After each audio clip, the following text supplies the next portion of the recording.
So I'm going to use a few examples on how to visualize compression so you can learn to hear it better. To hear compression, you really have to kind of train your ears. I mean, compression should be very subtle. If you can hear it, you're probably compressing way too much. So I'll use two different examples. I have a bass line here. I'll do the drums first.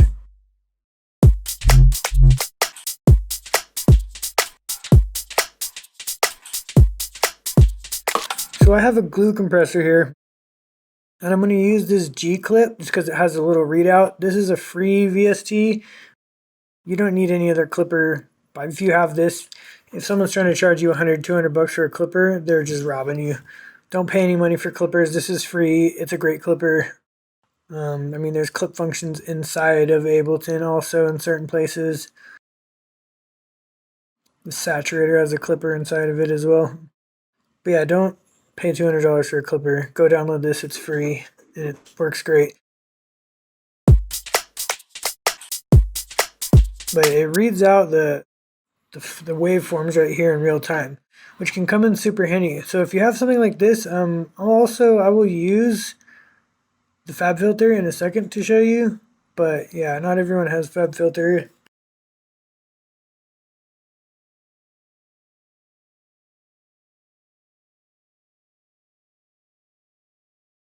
So I'm going to play this.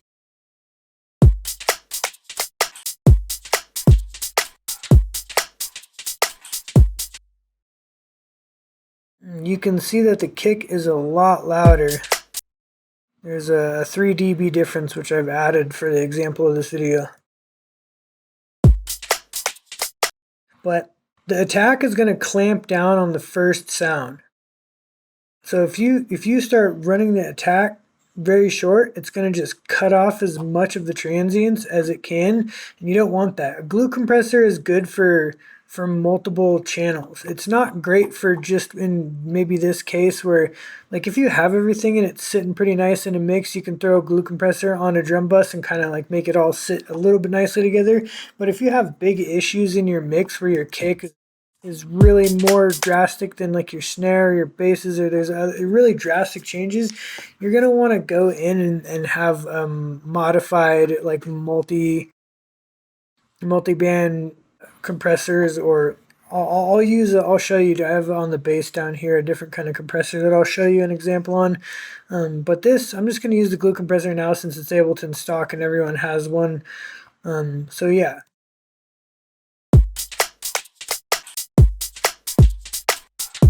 I'm going to drop the threshold just by a little bit, and then you'll be able to hear the attack. A little bit more drastic.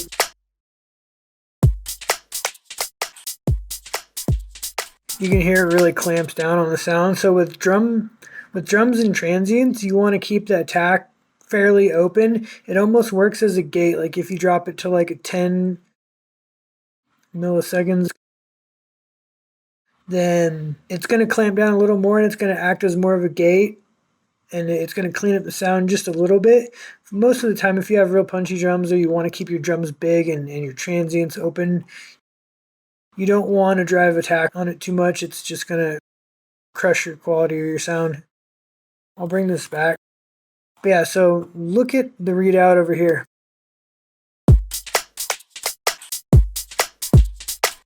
All these settings are really open, so the release is really quick, so it's not holding the compressor onto the sound. The release is basically like how long it's going to take for the compressor to stop working. So if I push this up really high, it's going to continue to hold the compression. But a short release on this is going to just compress and then drop off. So it's not pinching the sound super hard. So these are good settings for drums. Just keeping them open, keeping them punchy, keeping the original transient quality there. And I'm going to just pull back on the threshold so you see, and it's not going to take much, but what you want to do is you want to balance the kick and the snare. And you might not be able to hear this if you're just listening to it in a mix, but visibly you'll be able to see.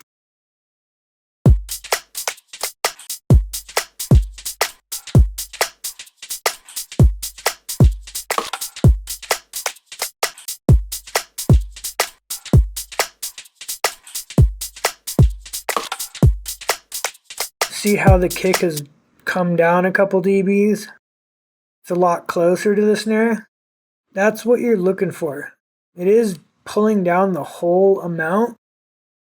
So realistically, you'd want to use the compressor on maybe just the kick and snare to balance them together. You might leave the hi-hats out because you want them to have a different timbre, a different kind of emphasis on them.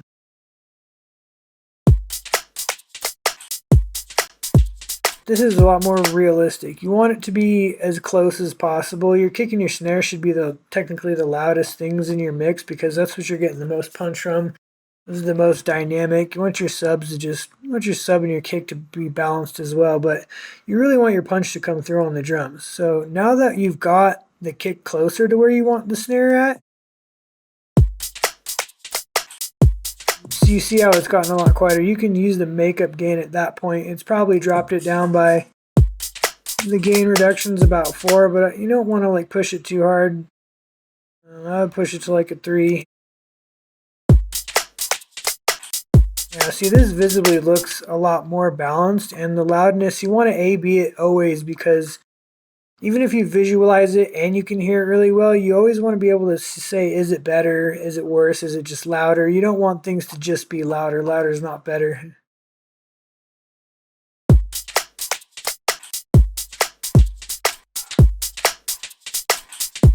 You can hear that it brought that snare up and they're balanced. That's your ultimate goal for compression, is to not try and duck things or pinch things exactly, but it's for overall balance, like drums specifically. But it's about the peaks. Like if you have a bass that's just really dynamic and has a peak over here and a peak down here and then a quiet part, like you want to balance it all out. If your snare isn't as loud as your kick is, you want those to be balanced.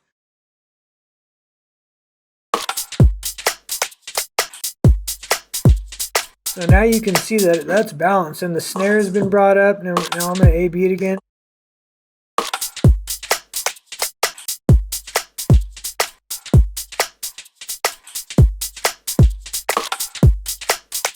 Now you can really hear that snare is coming through. It's a lot more balanced in the mix. Now that that's balanced, I'm actually going to come down here for this bass line and balance this against that beat.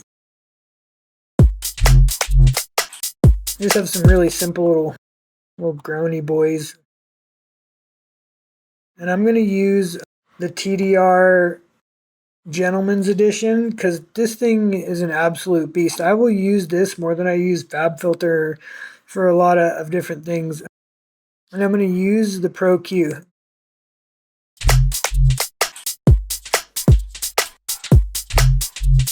Okay, so I have this disabled so I can just use it as a visual reference.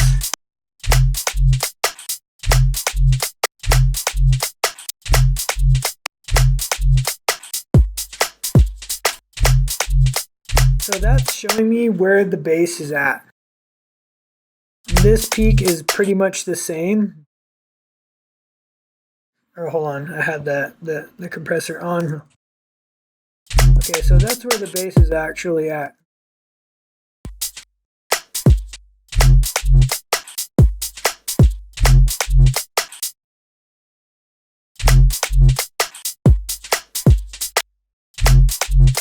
That's like a plus 7 decibels. If you change the decibel amount, it's gonna look a lot less drastic, but I like to keep it in 12 because that's like you're getting a lot more of the spectrum. But you can see this bass is like almost 7 to 8 decibels up on the scale right here. You don't really. We should put a fab filter on the master bus so we can see what's going on here.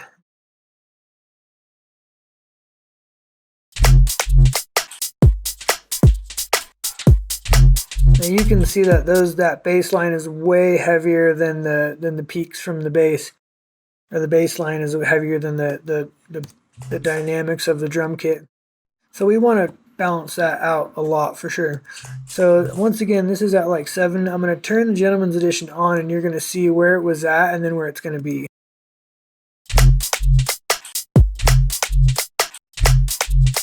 Now you can see it's dropped down by like 2 decibels. I'm going to pull the ratio back a lot. I'm going to push it up to like 6 just so we're getting a real drastic, more of a drastic, maybe push the threshold down. This is going to catch it a lot quicker. So the higher your threshold is, if it's negative 20, 18, 24, it's going to clamp down a lot quicker on what's coming through. And this ratio is real heavy. I'm just using this for an example for the video, but it's going to pinch the sound a lot more.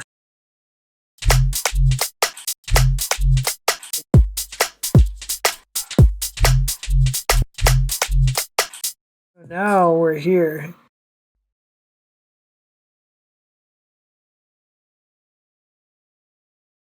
Disable another one so we can you'll be able to visibly see the difference. This is like 3 decibels.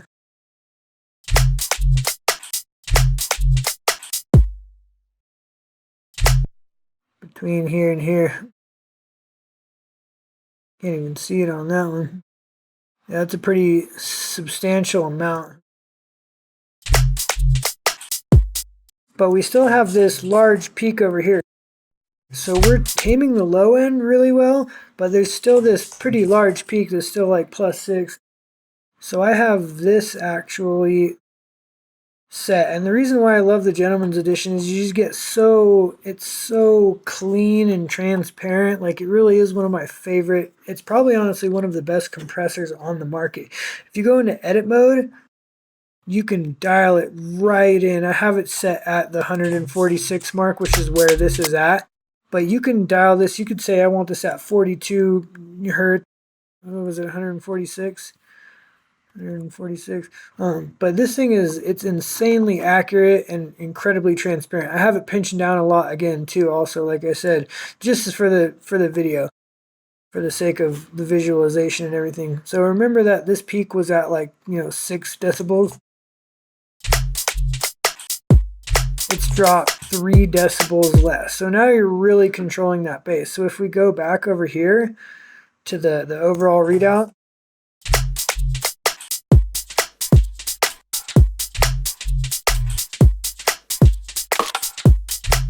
you can see that everything is sitting. I mean, the bass is a lot quieter now. So like I said, it's a drastic change.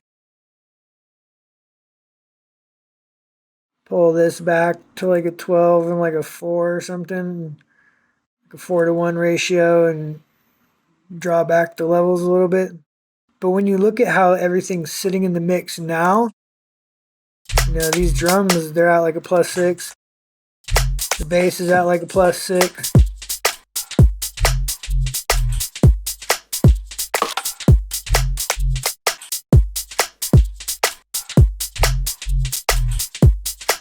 You want everything to be sitting pretty equal, at least when it comes to like your sub and your bass and your snare, your kick and your snare. You want all that stuff to be, because those are the most powerful parts of your track. So you want all that stuff to be pretty equal, and then a natural curve kind of rolls off in the higher end, not drastically at all, but more of a natural curve it's gonna dip a little bit in the higher end. Now everything's sitting equally in the mix where it's at, where you want it, nice and even. If you hover over this, you can see nothing's really poking out too much further against anything else. You can see the bass coming in just under the kick over here. And those small differences, they're not going to matter at this point. I'm just using this as an example. You'd master that stuff out later on. But this is just a quick little tutorial on how to visualize compression and real uses for compressors. And like I said, if you have FabFilter, this is real easy. And you can look at the notes, you can look at the frequencies. Once again, if you don't have FabFilter, you just G-Clip is totally free. It's harder to do things like read it on Spectrum because it's not really meant for that. I think there's a couple, like Voxango has some free stuff. Any analyzers that have real-time readout are pretty much going to be able to give you a decent idea of how to be able to visualize your compression pretty well. And I highly recommend that if you're not like a seasoned producer or someone who's been doing it for a long time and have trained your ears. That's the difference between master engineers and a lot of other people's is they just have way more experience and they've trained their ears to be able to hear all the subtle little differences and nuances. It's definitely a craft that you have to master in itself. Like you can know how to master, but that doesn't mean it's going to sound great when you're just starting out. You know, there's a lot of there's so much experience and wisdom that comes from it. You just got to keep doing your best. But being able to visualize it is a fast track towards being able to hear and feel the differences and know that what you're doing is going to have the positive result on your music.